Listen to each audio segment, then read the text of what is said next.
Voilà. Leurs Excellences, Monsieur. Bonjour. Travel ban on South Africa. What is your response to this? Do you think your message is reverberating across the world?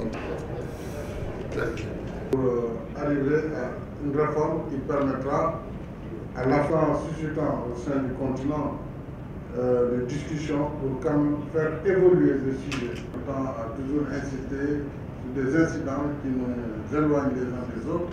Nous devons en réalité à nos États de dépenser dans le secteur mais ont marqué les 20 dernières années, enfin les 30 dernières années.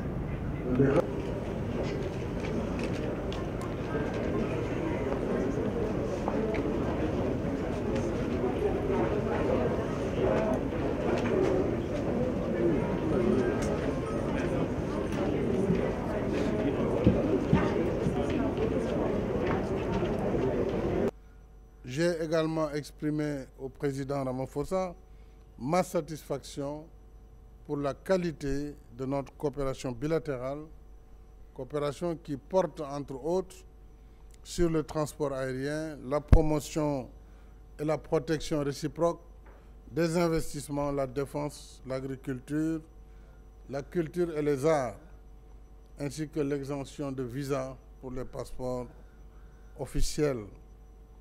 Et nous voulons booster cette coopération sénégalo-sud-africaine, y compris par la promotion des échanges commerciaux, le développement de partenariats et surtout la collaboration entre nos deux secteurs privés. Et c'est le sens des accords signés tout à l'heure entre nos deux délégations.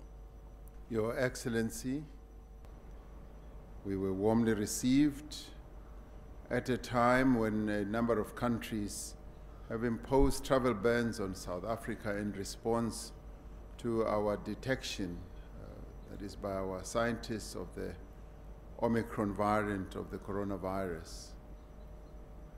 We were really disappointed with the reaction of a number of countries, especially countries in the north where a number of our people traveled to when they imposed the ban, and we believe that their response was emotional and unscientific, completely unjustified and unfair. We agree with the manner in which the UN Secretary General has correctly characterized and described the ban as a travel, an apartheid travel ban against South Africa. Countries should not advance their interests at the expense of others. This is a global pandemic and it warrants cooperation, not isolation. It warrants consensus building, not punishment. And we are rather pleased with the manner in which you expressed your solidarity with us and the people of South Africa. And Your Excellency, for this we thank you for the stance that you have taken on this matter. South Africa and Senegal enjoy cordial bilateral economic and social relations that have been developing over a number of years. The relations are underpinned by strong historical ties, they are warm, and they are very strong. During apartheid, it was luminaries like President Diop who paved the way for negotiating parties on both sides to meet here in Dakar at a time when the liberation movements in our country were still banned and not even allowed to be heard. The Dakar talks were a milestone in the process towards a negotiated settlement between the ANC and the apartheid government.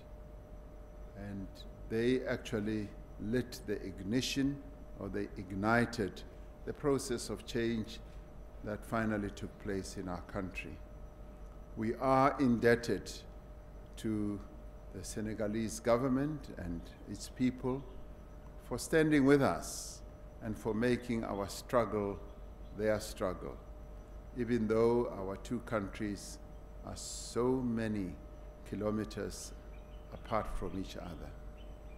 The objective of this visit was to consolidate the bilateral relations between South Africa and Senegal, and also to reflect on the progress that we have made since our relations started.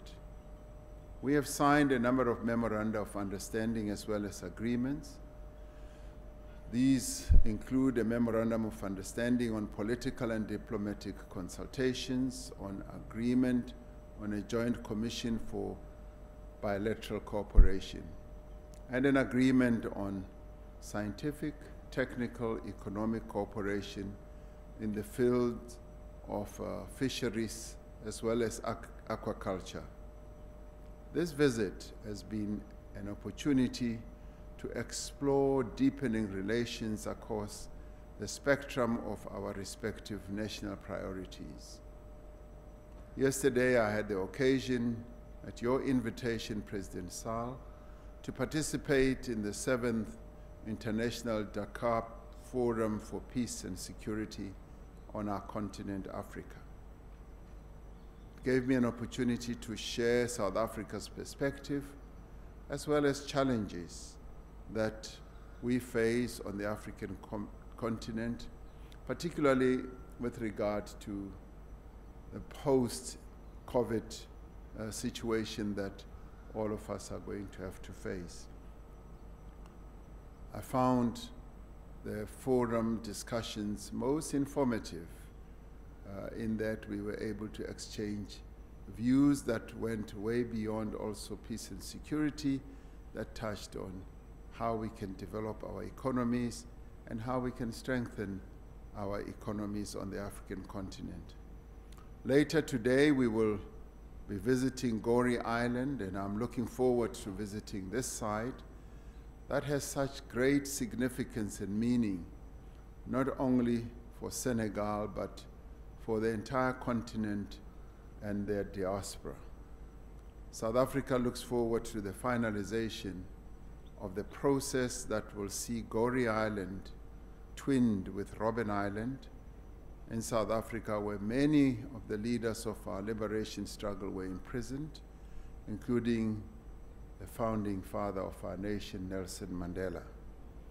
And in conclusion, it is our joint expectation that the outcomes of this visit translate to enhanced cooperation between our two countries.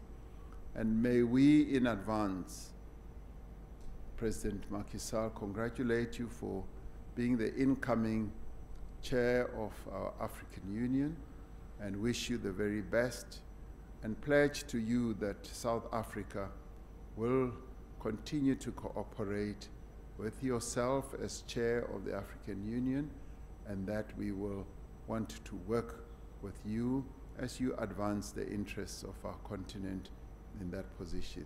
So we thank you very much for having us here. Thank you. Merci beaucoup.